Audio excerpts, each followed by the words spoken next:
Dobro jutro svima koji budu gledali ovaj video.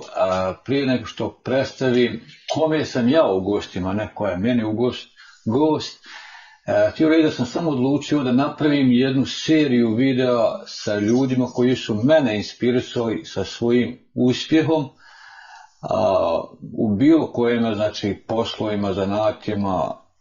Zato današnji moj prvi gost koji sam htio da ja snimim neka video je baš čovjek koji je mene najviše inspirisao, zato što znam kad je stigao, kako je stigao i njegove prve želje kad je došao, to je bilo prije možda 22 godine i njegov današnji uspjeh. Pa ja neću predstaviti njega, on će se predstaviti sam, pa da čujemo ko je, šta je i čime se bavi. Ja sam Akija Pehlić iz Velike Kladuše. Došao sam u Ameriku 21. augusta 2000. godine, a profesionalno sa pčelarstvom ovdje se bavim od marta, 25. marta 2002. godine. Evo i dan danas menadžiram sa kompanijom koja se zove Finster Honey Farms. Imamo oko bliže 2000 košnica pčela i to je to. Sad Hakija, ja sam razmišljao kako je da krenemo. Kažu najbolje krenuti nekim hroničnim dijelom. Znači da mi krenemo od početka. Sada bilo bi mogao objasniti, znači sad govorimo o periodu do rata. Ne, znači s čim si se bavio, mislim, najvažnije s čim si se bavio do rata, govorim, ratni period je ne spominjemo, tu se niko nije bavio ni sa čim. Pa prije rata kao i svi imali smo jednu svoju maštu i radili kao đak. Prije nego što, dok sam bio još tako reći u osnovnoj školi, ja sam imao želju da završim poljoprivrednu školu i u tome sam i uspio. I kao đak na praksi, znači mi smo morali svoje ljetno ferije provoditi na polju, kao đaci poljoprivredne struke. Svaki đak je imao zadatak da posije jednu gredicu soje i da je obilazi u toku svoga ferija, što je to vrlo naporno i meni se to, pravo da ti kažem, nije puno sviđalo, no međutim igrom slučaja sreo sam se sa svojim profesorom, sada rahmetli Zijadom Šepkićom, i on je izrazio želju da kogod hoće da radi kod njega na pčelarstvu, da će biti plus toga i još plaćen, što je u meni kao jednom mladiću izazvalo nešto više, tako da sam se odlučio da napustim. Samo pod pitanje, moram te podvijeti, sad si spomenuo biti plaćeno, šta je tada u stvari privuklo to, biti plaćeno, ili te možda to pčelarstvo, vjerojatno do tada se nisi bavio pčelarstvo? Da ti kažem otvoreno, kao đak koji kad se završava ferije, u svak želi da bude lijepo obučen, da je to, naravno, to sam ja bio skromni primanja, nisam imao, tako reći, nikakvi. U mene otac, ala rahmete, je bio ratni vojni invalid, imao penziju, boračku, invalidsku, i nije se moglo u to vrijeme da ti kad pođu djeca sva u školu, da ti imaš 2-3 vrste odjeće, i znači to je bilo primarni cilj da ja zaradim nešto para. No međutim sve se to krenulo u nešto drugo kad smo nas trojica radili na tim pčelarstvu. U tom vremenu Agrokomerc je imao ogromnu ekspanziju, proširenje nove grane poljoprivrede, a to je pčelarstvo. Te davne 1983. na 4. Agrokomerc je sklopio ugovor sa pčelarskim kombinatom Beograd i dovezli smo 2000 mladih rojeva u našu krajinu. Pošto sama nauka i znanje o pčelama je bilo toliko oskudno, osjetila se je potreba za tim kadrom i u to vrijeme ja kao najmlađi postao sam zvanično i kooperant 5 košnica pčela, što je u meni pobudilo dodatni osjećaj i želju za pčelarstvom. Znači, prvo su me privukle pare, a kad sam ušao u taj posao, onda me je krenula neka ljubav prema tome, tako da se faktički sam sa pčelom od 1983. na 4. godinu.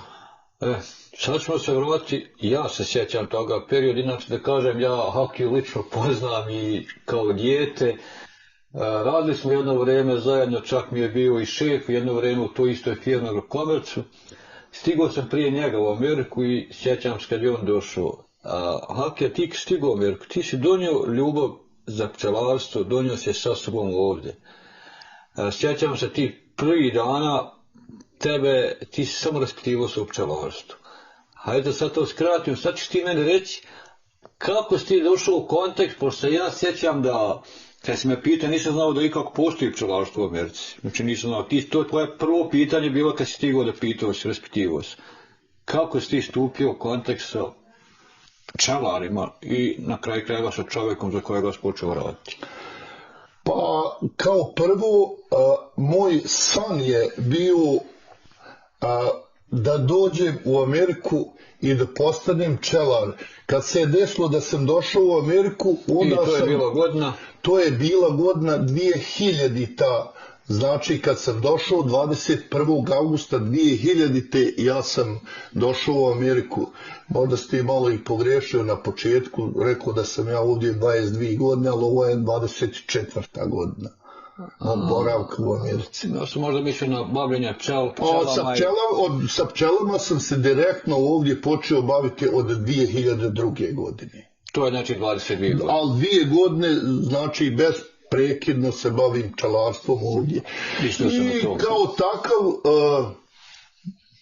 novopečeni Amerikanac, normalno imao sam želju da učim engleski jezik i išao sam u školu u Refugee Center. No međutim, to moje veselje kratko trajalo jer moje potrebe su bile malo veće i dobio sam prvi posao s čim sam morao da napustim svoje školovanje.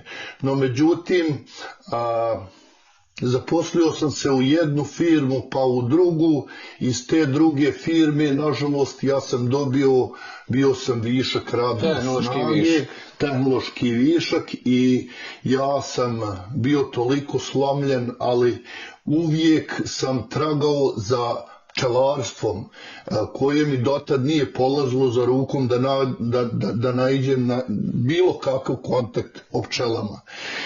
I zahvaljujući tom svom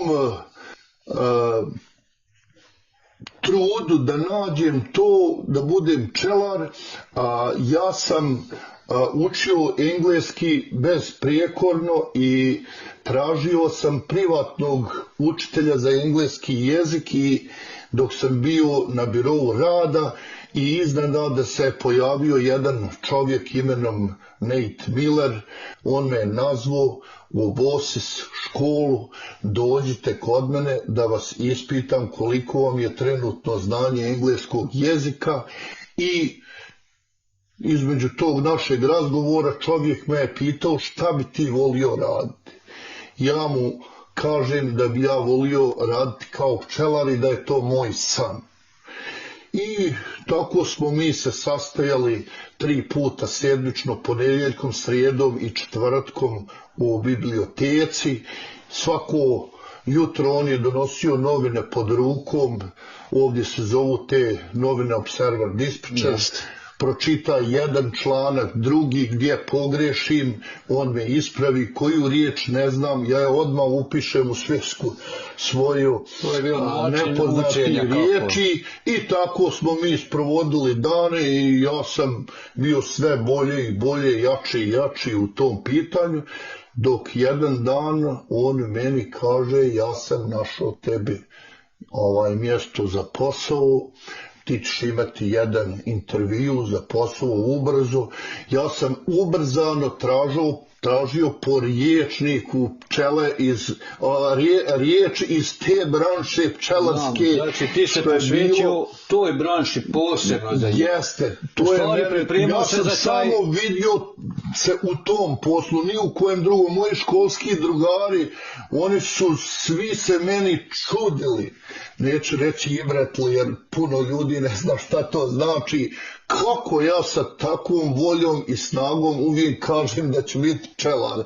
I sad kad se vrijeme odmotalo prošlo, meni prilaze i Hakija kaže svaka čast, ti si jedini i mene si impresirao sa tim. Ono što si pričao da ćeš biti, eto i postao. Hvala dragom Bogu što je to tako i ja se zahvaljivam opet svima na tom putu. Ajde sad da preskočimo sad možda neki mali period, da dođemo do tog prvog razgovora, intervju sa tim pčelarom, već gdje si već došao?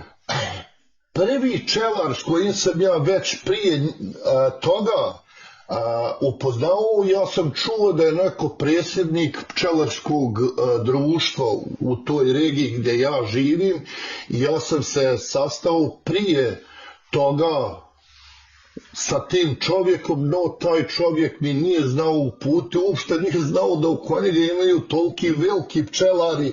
On je mene uputio jedno možda otprilike ima oko 80 Saratoga.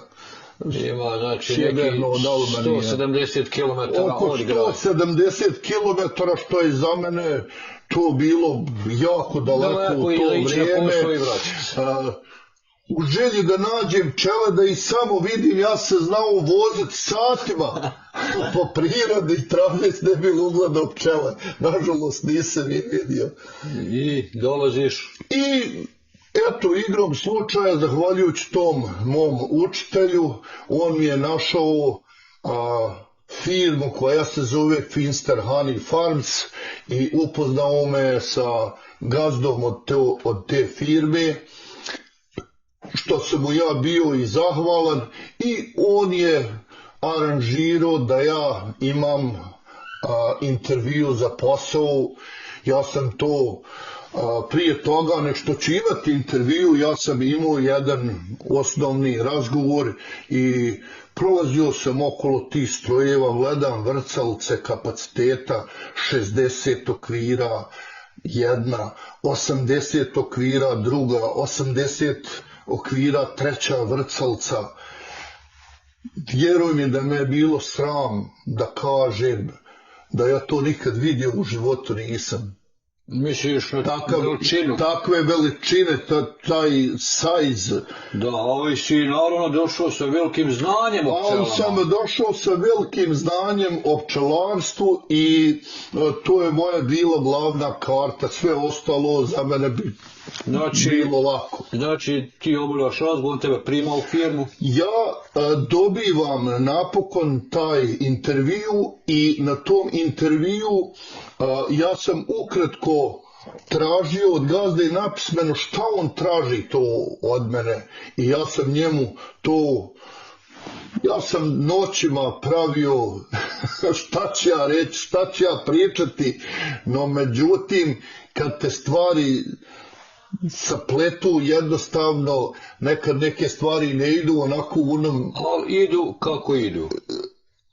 I tako da sam postavljao par svojih pitanja, odgovora, došao sam i do razočarenja, da ti kažem, pravo na tom prvom intervju. Zbog čega? Razočarenje je bilo u tome što je bio September 11.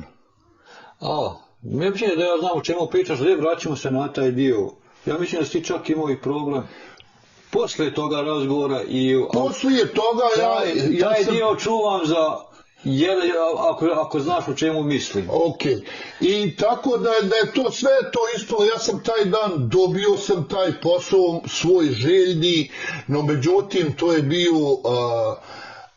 januar mjesec, znači zima, treba čekati, pčelar su, ovdje se radi o velikom pčelarstvu, to ovdje zovu migratory beekeeping, znači pčele preko zime idu na jug u Floridu, 1300 milja daleko i one su sad u Floridi, ja ovdje... A ti si tu ostao. A ja sam dobio posao i sad čekam kad ću krenuti u Floridu. To je za mene bilo nešto posebno. To momenta ti dobijaš posao, taj gazda vjerojatno ima još radnika zaposleni. Taj moj gazda i sadašnji gazda, on je imao već 3 stalna radnika zaposlene, no međutim kad dođe zima, svi radnici idu na biro rada jer je to sezonski posao od proljeća do jeseni. Sad je taj dio koji ja se sjećam davno, to si ti već pričao o meni, ali je mene uvijek bio zanimljiv, ja sam ga prepričavao već dosta ljudi.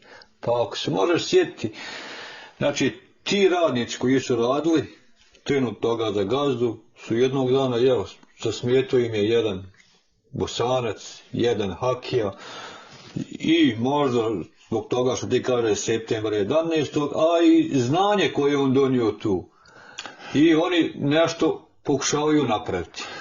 Pa istina je velika da sam ja donio ogromno znanje, da moja sposobnost, organizacija, vještina u radu, donošenje pravilnih odluka u datim pčelarskim nezgodama, moji radnici oko mene, oni su mene više vidjeli kao neprijatelja tu nego kao prijatelja, a u stvari oni su se samo bojali moga znanja, ničeg više. Ja njima nikad neprijatelj nisam bio, ni danas nisam.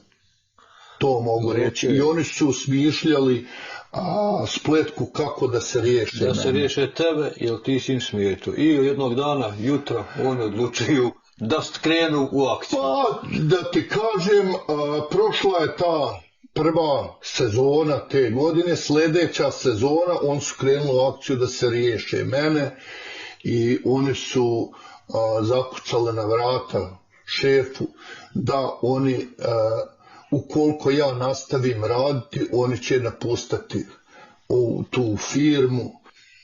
Tako da je neizbježno došlo na dnevni red da uz moju sugestiju ja sam predložio šefu da ti zovni te sve radnike pa da mi sjedimo, bacimo karte na stol otvoreno, pošteno, pa ako Hakija ne valja, Hakija nekine, ja ode, neću smetati nikoga da ga stavljam u nezgodan položaj.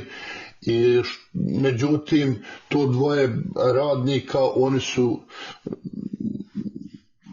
jednostavno napustali odmah jer nisu željeli, pošto je moj gazda htio da oni slušaju zapovjedi, odnosno da menadžiram firmom odmah sljedeće sezone, on to nisu mogli podnijeti, a taj glavni što je bio najstariji menadžer te firme, ja mu uvijek želim dobro i dan danas, nikad nisam htio da ga, uvijek sam ga respektovao, poštovao kao starijeg čovjeka od mene i nikad nisam imao nikakve pretenzije prema njemu, nikada ni prema bilo kakvoj poziciji u toj firmi, no međutim on mi je zadao najveći udarac koji me bolio, i sada me peče to zato što je to bilo tačno na nacionalnoj osnovi. Da, on je išao tvoje porijeklo, vjerovatno. On je mene, da bi razriješili situaciju, ja sam zatražio sastanak direktno sa gazdom i sa njim da sjedemo ko ljudi, da popričamo. On je otvoreno rekao da sam ja terorista, da sam ja njega pokušao otrovati, a znate s čime? Sa pastrmom. Ok, je mi jasno. I eto, tako, to je malo i smiješno, ali i žalosno smiješno, na ali kakav način su razumim. ljudi pokušali da me istiraju Onda ti, jednog momenta, znači, oni napustiju, ti ostaješ sam. Ja predlažem šefu, pošto je taj čovjek predlagao da se firma podijeli na 2 dijela, da pola košnica vodim ja, 1500 drugi, u tom momentu mi smo brojali bliže 3000 košnica. I moje je samo bilo riječ, ako se mala firma koja broji 4-5 radnika dijeli na 2 dijela, ishod se zna te firme, ona mora propasti. I šef je samo rekao da će napraviti krajnju odluku na kraju dana radnog i ja taj isti dan trebam da idem sa tim Amerikancom da pripremamo čele za oprašivanje borovnice u državi Maine. Neće više čovjek da sjede sa mnom u auto službeno, ja sjedam u službenog čaka, on sjeda u svoje vozilo i mi cijeli dan radimo, bendujemo pčele, šta znači bendovati, vežemo i pošto su država Maine puna medvjeda i naprave veliku štetu razvlačenjem košnica, kad je benduješ onda ne može. I čekali smo taj završetak radnog dana, kad smo došli gazda, on je zovno nas obodvojicu i otvoreno rekao, ova firma ne može imati 2 dijela, ona može samo biti pod jednim kišobranom i ako ćete ostati obodvojica, ostanite, ako nećeš, kome se ne sviđa, ona je u jednom dijelu, može ići kući, tako da je na kraju i taj Amerikanac napustio. No, međutim, ostala je firma obezglavita, samo jedan radnik, tako da sam ja poslije svome gazdi rekao, ne sekiraj se, pčelar su ošli na oprašivanje jabuka, Maina, ja sam to sve, rekao, ja ću to sve da napravim još bolje nego što je bilo i daj mi odriješene ruke da ja zaposlim ljude koje ja hoću i rekao ja ću ti podignuti proizvodnju 30% gore kao što je i bilo. I znači, u stvari kako sam ja razumio i tad i sad, tu je bio moment gdje otprilike se prelama u toj firmi, znači taj napustan, ti ostaješ, nabavljaš nove radnike, naše ljude, koje ti u stvari i rade i učiš i pčelarstvu i firma u stvari. Sve jednog našeg čovjeka kojeg sam zaposlio, znači ti naši ljudi nikad nisu imali kontakta sa pčelom, prve korake, prve informacije, prvo praktični dijelove korake u pčelarstvu su učili od mene. Ja im se ovog puta zahvaljivam. Svima dobro su me slijedili, radili su velike poslove, evo sad dajem šansu da im se zahvalim, da su ipak radili velike poslove, ne znajući u stvari da smo zaista radili ogromne poslove koji su, evo, mi smo već skupa faktički 20 godina sa tim radnicima. I oni sad su, svaki je postao, tako reći, svoj pčelar, ima po 50-100 košnica pčela. U stvari, vi ste posle toga, znači moja iskustvo sa tobom, pošto smo učestvovali, znate, smo ti radili transport, ja nikad nisam kontaktirao sa tim gazdom, ne poznam ga, ali sam uvijek kontaktirao sa tobom i tvoja je uvijek bila zadnja, što ja znam. Sad to što smo dogovorili, to je to bilo, što znači da ti si dobio odrešene ruke, ti si u stvari donosio zadnju odluku. Pa, kako da ti kažem, ja sa svojim gazdom pričam kao sa svojim najboljim jaranom, prijateljem. Ja radeći za njega ovih 22 godine, taj čovjek nije još povisio ton da kaže nešto, hej, malo ste radili, nije to dobro. Jednostavno, naši zadaci dolaze kroz razgovor, ne kroz naređenja. I ja njemu kažem, ako budeš poštovao sistem hijerarhije, znači ako je najmanja grupa u pitanju, ona mora imati svoga lidera da se zna ko se pita tu, ko u vojsci. I stvarno on me slijedio u tim mojim namjerama u najboljem svjetlu i uvijek za date zadatke nikada nije škrtario sa parama, znači kad treba daj. Jer mi smo ovu firmu pretvorili i u pakirnicu zato što završavamo kompletan lanac od proizvodnje do pakiranja meda kao završne faze, što je ovdje u Americi vrlo rijetko naći. Ti možeš biti proizvođač, ali već pakiranje meda, to je druga firma. Vi usvodalite sve i koliko ja znam čak i prodaju obavljati. Pa prodaja je mahom, kažem ti, rješena kroz pakovanje really raw meda, to je med sirovi koji je izmiješan sa voštanim poklopcima i med mora biti kristalisan, odnosno setiran ko maslo, znači da nije tečan. To je za naše uslove u Evropi svi bi rekli to nije pravi med, ali upravo to je odraz pravog meda i pravog stanja našeg znanja o medu. Pored znači toga što si radio za gazdu, u jednom momentu ti počneš raditi i svoje privatni, znači ti postaješ i vodiš firmu za gazdu i postaješ svoj privatnik. Definitivno zbog toga što moj san je da imam i svoje čele kao što imam. Ja ovog momenta posjedujem 200 svojih košnica i dao sam 40 košnica mojoj kćerki i svome sinu Semeru, i tako da sa strane faktički ja još uzdržavam oko 300 košnica čele. Ti u stvari, znači vodiš i tu firmu za gazdu već 20 godina menadžiram menadžiraš i svoj privatni. I vodim svoj privatni. Pa možeš to reći da ti u stvari vodiš dvije firme? Pa u jednu ruku da, ali ovo je kao porodična. 250 košnica. U Bosni je to možda puno, ali sa dobrim znanjem, kvalitetnim zahvatima i to ja vjerujem da ja radim oko 3 mjeseca za sebe u toku godine i to je sve. I jesi li morao u svoju privatnu firmu ulaganje? Mislim privatnu firmu ili već taj svoj privatni dio? Jesam.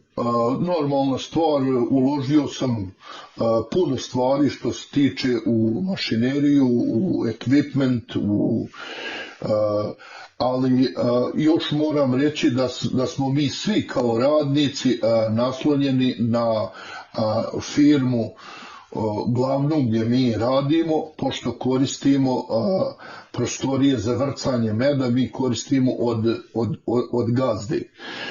Mi sa gazdom imamo specijalne, kako da ti kažem, odnose u tome, zbog toga što, samo da kažem primjer, nema zloupotrebe položaja, zbog toga što mi platimo, svaka košnica koja ode za Maryland, mi lično platimo. Svaka paleta meda koja ode ili nastavaka za medenje, znači mi to plaćamo po skidu, koliko ima, toliko platimo. Koliko radnika brojite sad? Pa svega skupa sa mnom ima 6 radnika i vas 6 radnika održavate koji broj košnica? Otprilike sad održavamo bliže 2000 košnica. Znači za gazdu toga? Jest. Plus što svi sad imate?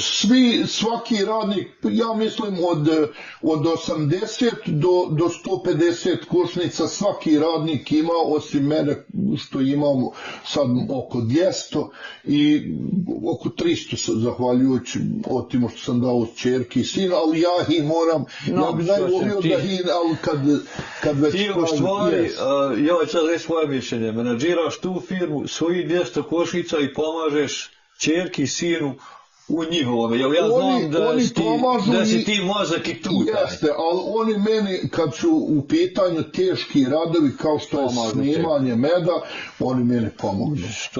I kad je vrcanje u pitanju...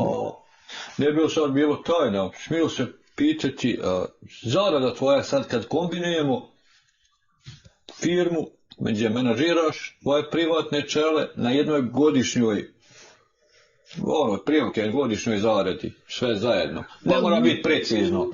Pa kako da ti kažem, hajde nek bude 120.000. Dobro, to je cifra 120.000, što mogu reći da je ovdje prosječna plata, možda znači radnika u firmi, tu negdje oko 30.000 koji ima malo bolji posao. Inače, do 20.000. Ali ja moram reći da ja radim za firmu 9,5 mjeseci godišnje.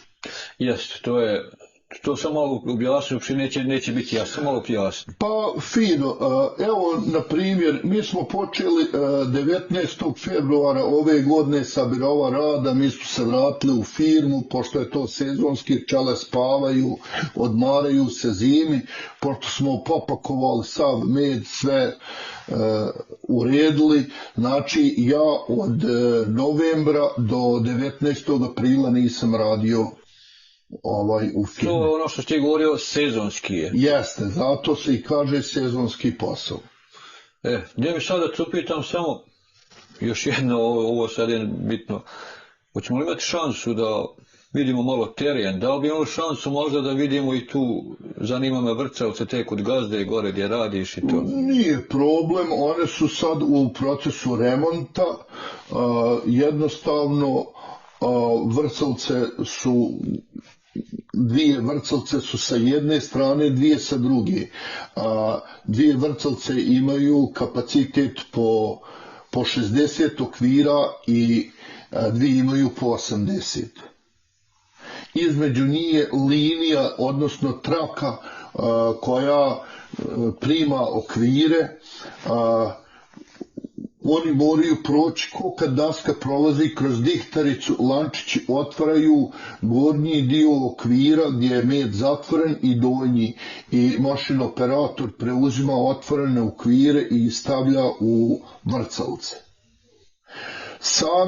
Same vrcavce one imaju, med ne izlazi na gejt sa gornje strane nego sa dna od vrcavce i pada u jedan mali kanal gdje pumpa med gura sa voštanim poklopcima kroz jednu veliku cijev okolo koje je topla voda, a ta cijev ima unutar 32 male cijevčice što med ide kroz njih i med poslije propada na spinner, odnosno to ti je, ja bih rekao, ko mlin koji se okreće velikom brzinom. Uslijed te brzine voštani poklopci se miješaju, lijepe nazid od toga spinera što se okreće i kad se akumulira jedan određeni dio, onda noževi počinju sjeći taj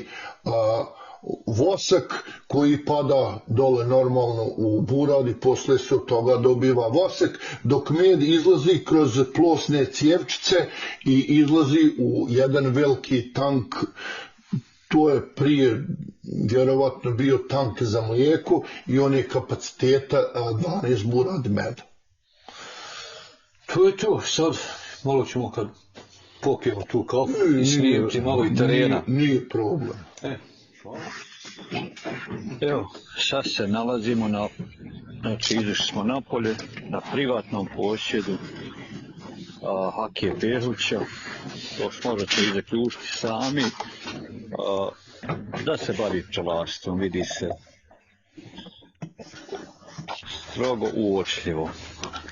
Znači ovdje možemo vidjeti, tu je taj njegov čak koji mu služi za prevoz pčela, sanduka, šta već prevozi, dobro, privatna vozila, ko vjerujem ne koristi za pčelarstvo.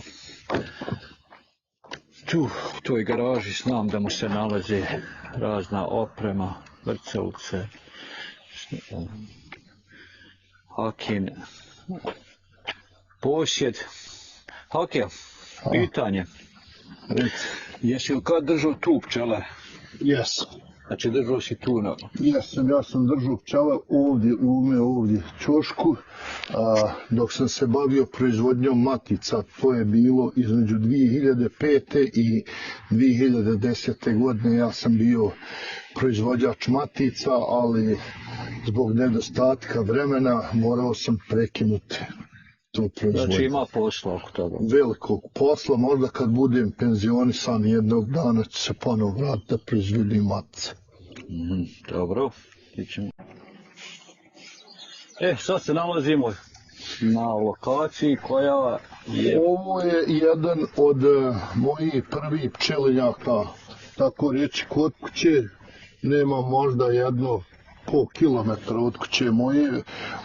Dotirao sam 85 nukseva, prebacio sam ih juče u košnice i sa tim završava moja proljetna faza proizvodnje prodaje nukseva i imam još jednog kupca da dođe da pokupi još 7 komada i ja sam završio što se tiče proizvodnje odnosno prodaje mladih rojeva. Ovo ostalo ostavljam za sebe.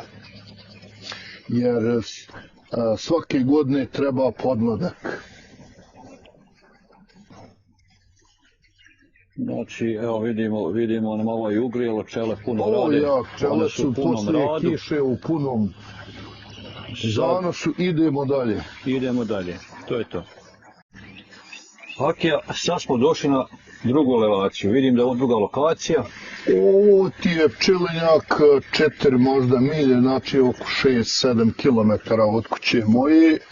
Jako dobro mjesto, skoro pa predgrađe jednog malog gradića koji se zove Ilion i jako dobar pčelinjak upravo zbog lipe, jer ovo ovdje gore i okolo je sve lipova šuma, tako da ovaj ovdje pčelinjak može dati vrlo dobre rezultate samo od lipe, a karakterističan je i po tome što ovdje u jesen je jaka ispaša od različka i od japanskog dvornika, kao i od zlatošipke.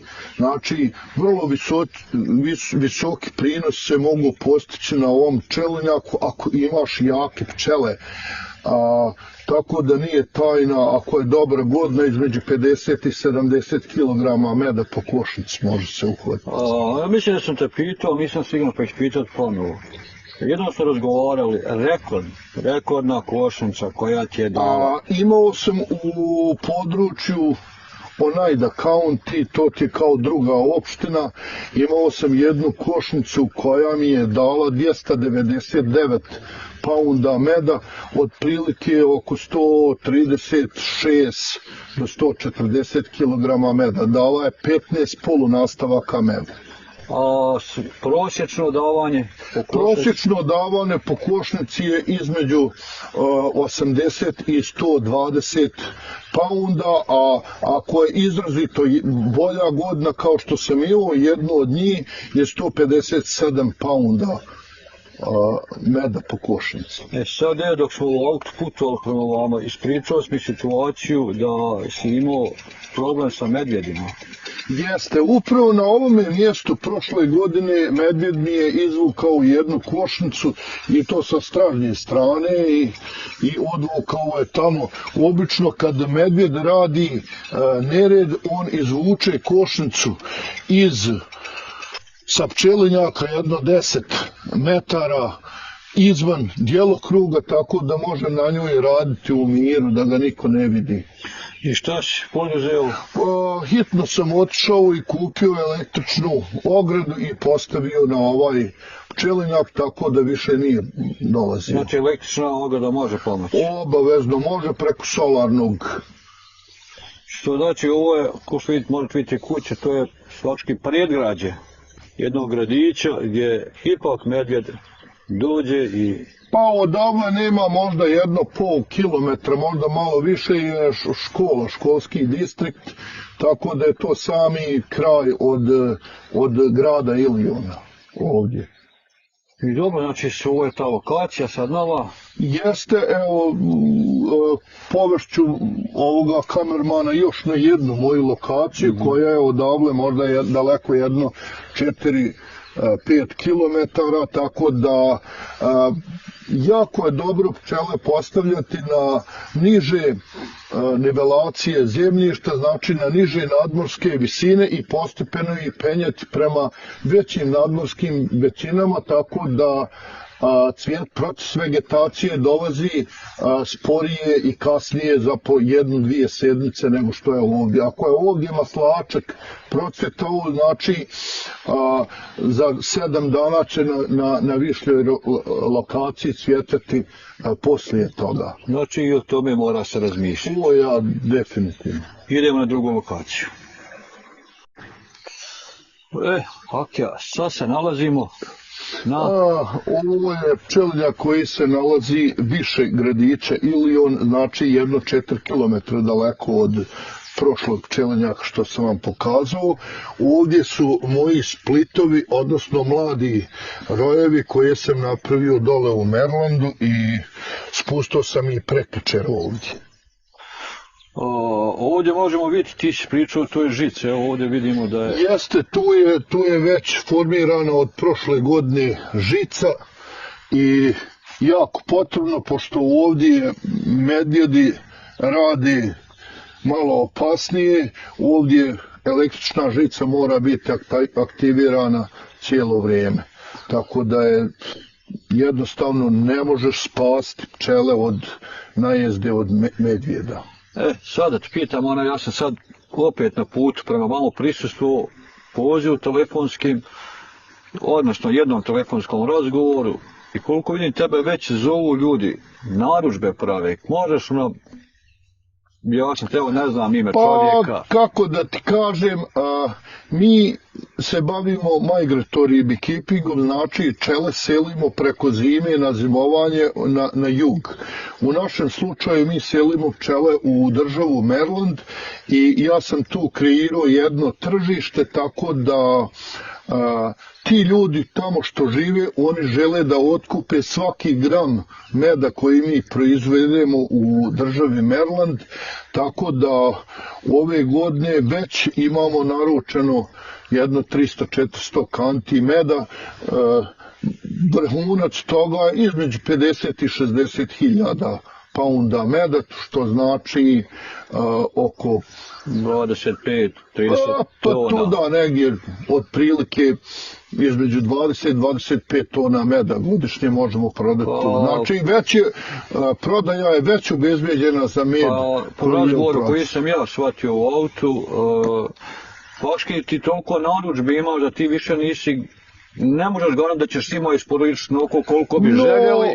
Zbog toga ja imam svoje već stalne kupce i ja želim da svi moji kupci, ako ne mogu dostići cifru koliko ko želi da mu prodam kanti, ja onda to napravim balans tako da svaki moj kupac dobije nešto, tako da ne može niko da kontroliše tržište na te dvije county, a to je St. Mary's i Charles County u državi Maryland. I što smo još pričali tu o autu spomnjali smo da ti u stvari nisi taj koji radi na prodaju bocuna, ja sam samo prodavač na veliko ljudima koji prodaju na malim stendovima i ja jednostavno nemam za to ni vremena. Već sad da vidimo taj. Jesu li imao ovdje upada medvjeda? Ovdje je bilo upad i zbog toga upravo i postavita ova mreža. Ovdje sa onog ćoška tamo prije 2 godine izgubio sam 3 košnice. Medvjed je odnio, tako da već sada završavamo, znači električna ograda je već tu.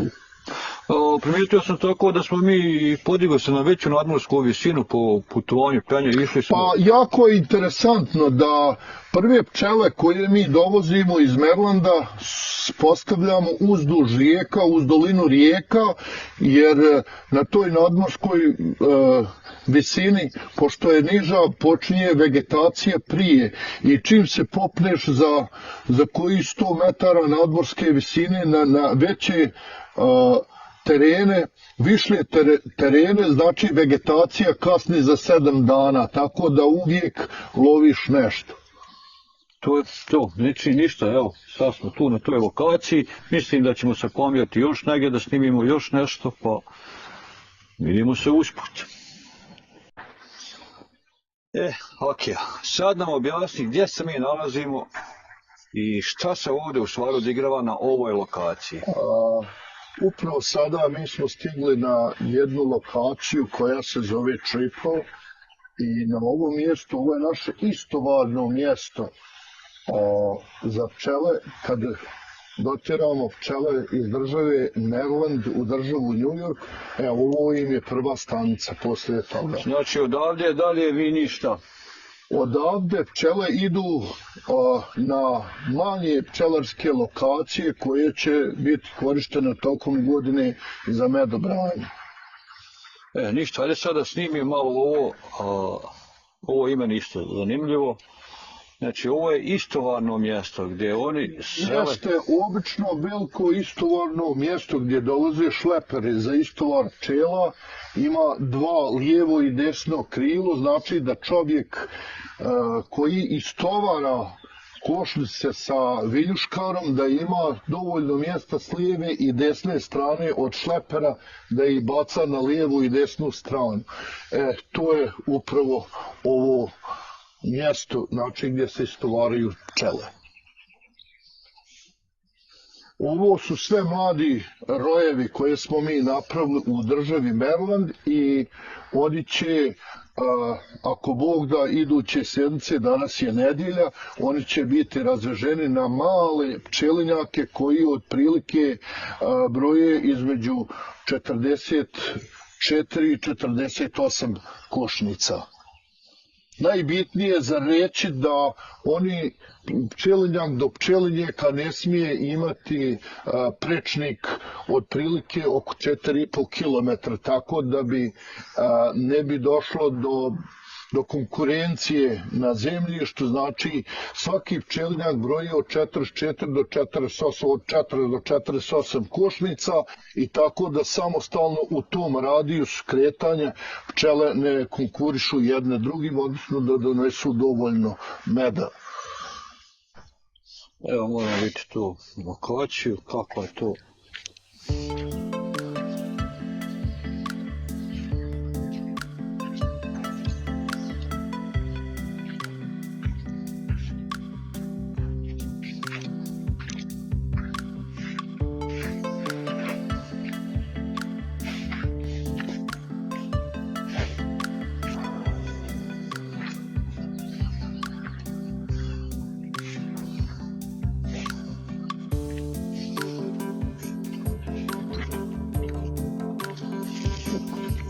Osjetiš li miris?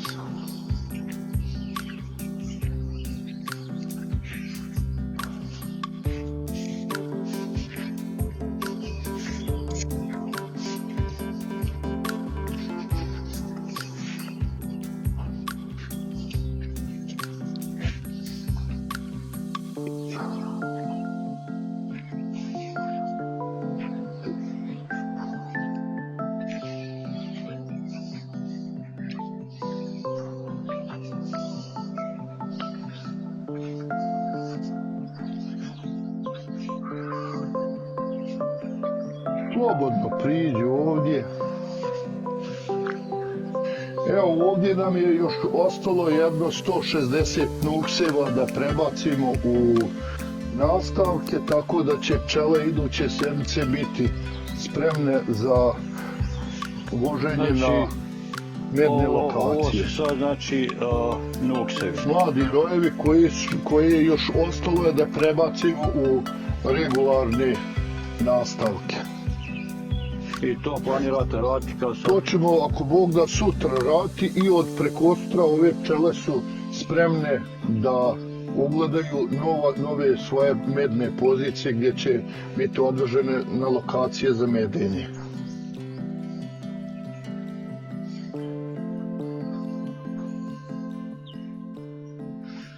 Se ovo radi o splitovima?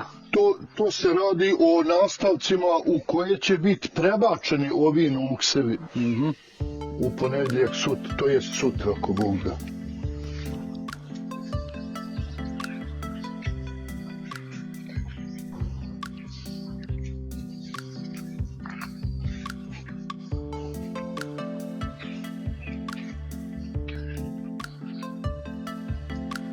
Znači, što je jako bitno da kažem za naše gledaoce buduće koji su to gledati u Bosni, znači da je svaka ova paleta podnjača za 4 košnice,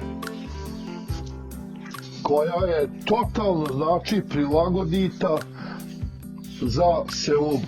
Znači, viljuškarom uzimamo paletu i bitni su samo ovi level, to jest visine, i tako se tovari na kamion, tako da si vrlo, što kažu, vrlo učinkovit si na tom putu što se tiče prevoženja pčela sa jednog mjesta na drugo. Ovo će sve za 3 dana biti raselito na medne lokacije. Eto, čuli smo, saznali smo i o to šta sve dalje se planira. Posle raseljavanja, šta onda ide? Poslije raseljavanja onda samo stavljanje nastavaka i vađenje meda dok ne napune.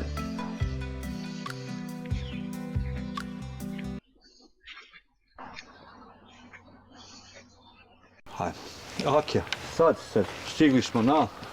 Pa ovo sad ovdje što vidite, ovo je naša baza, znači od firme Honey Finster Farms.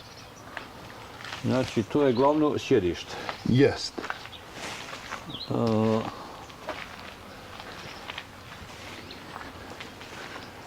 Napomenuo si me malo prije da je to malo sad trenutno u tom nekom nerada. I znam da niste zadnjih sedmica ni boravili ovdje, bilo se stalno na terenu. Pa nismo mi ovdje boravili, što se tiče vrcanije, ona je sad u procesu remonta. Vrcalce se, znači, čiste, remontuju, podmazuju sa ovom jestivom mašću, tako da sve bude spremno za vrcanje meda u prvoj sedmici 6. mjeseca, jer mi ćemo 27. maja ići vaditi med od bagrema u državi Maryland, da sve dočeka spremno.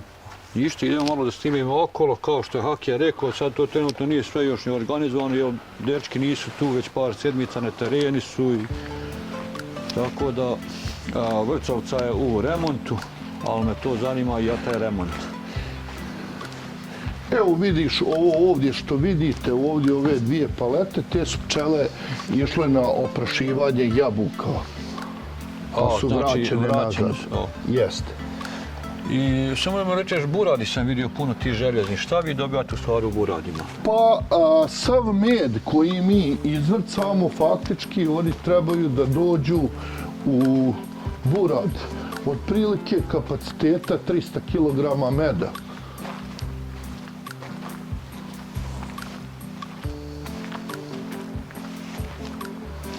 Tu ta burad što sam primijetio. Jeste.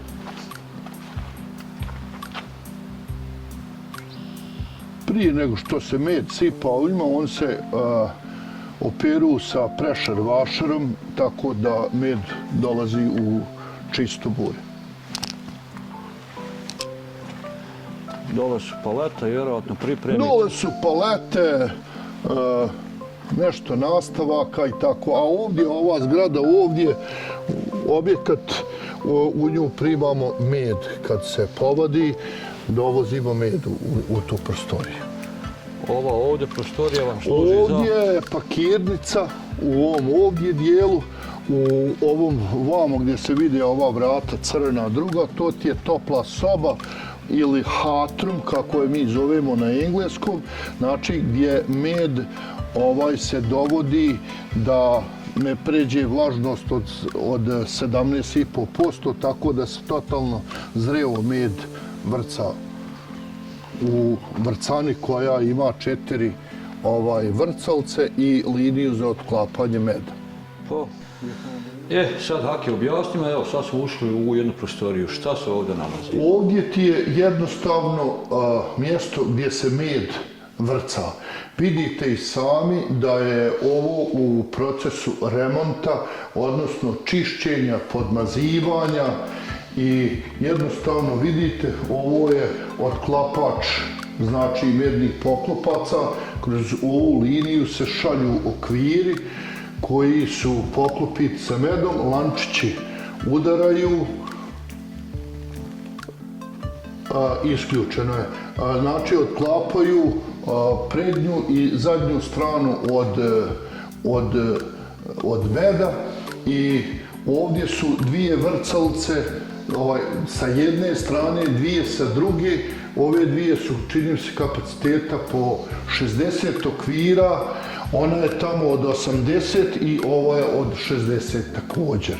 I med sav ide kroz proces, znači liniju pada dole u ovaj kanal, iz kanala pompa vuče i stavlja ovaj heater exchanger, to ti je znači cijev koja unutra ima 32 male cijevi koje preko ovog motora vode do spinera, odnosno odvajača voštanih poklopaca koji se akumuliraju na zidove ovog spinera, dok med ekstraktirani izlazi kroz cijevčice i pada u ovaj tank za mlijeko kapaciteta 12 buradi.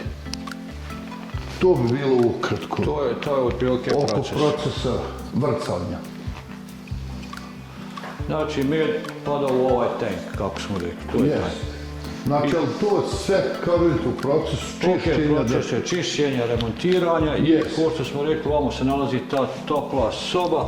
Jeste, ovdje se nalazi topla soba, znači u kojoj je temperatura 80 Celzijusa, tako da...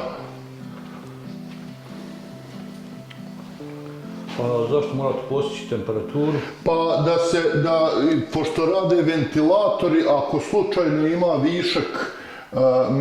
višak vode u medu, tako da ispari, da se med zreo može vrcati koji nema više od 17,5% vlažnosti u sebi. Jer ako med ima veću vlažnost, onda to nije med koji može stojati dok je, što kažu, i Boga i svijeta. Znači, takav med nema rok trajanja. A čim med ima veću vlažnost od 17,5, postoji mogućnost da dođe do fermentacije meda. Kod nas to ne može se desiti. Upravo zahvaljujući ovoj toploj sobi. Ništa, to je to što smo vidjeli. Znači, kao što smo rekli, tu je znači ta glavna lokacija gdje nas je Hake dao pravo, malo sad je trenutno u remontiranju to, u čišćenju, pripremanju za novu sezonu. Mi imamo posebno skladište u Frankfurtu. Znači imate još jedno skladište? Jeste, mi imamo skladište u Frankfurtu gdje odlažemo gotov pakirani med i med koji je već izvrcan u buradima. To je to. Ništa. Idemo dalje. Ja mislim da danas da je to. I imaš li šta još mi za kraj nešto? Poruči šta god želiš. Pa nema šta da kažem, eto, pozdravio bi sve pčelare u Bosni koji će gledati ovaj video i možda im i nešto pomogne u njihovom poslu, da malo lakše rješavaju probleme svoje. Nema pčelarstva da nema problema. Pa u slučaju da bi neko imao neko pitanje, možete slobodno i kontaktirati. Slobodno me može kontaktirati na moj broj telefona Ili na Facebook. ili na Hakija Facebook, Pehović. upratit će on. Ništa, pridružujem se pozdravima. Ok, hvala i tebi na snimanju i sve najbolje. Znate šta sam odlučio? Nakon snimanja sa Hakijom, ovog dijela razgovora i to, odlučio sam da provedem s njima jedan dan na terenu. Da provedem s njima jednu smjenu. Tako da sam dobio informaciju da se oni nalaze trenutno u Maryland državi i sutra krećem u Maryland državu da ih pronađem, gdje su smješteni, da vidim šta rade, da provedem s njima jednu smjenu njihovu radnu, da to snimim i to možete gledati u drugome dijelu. Zapratite me, gledajte drugi dio da vidimo šta to Hakija Pehović i njegovi pčelari rade u državi Maryland.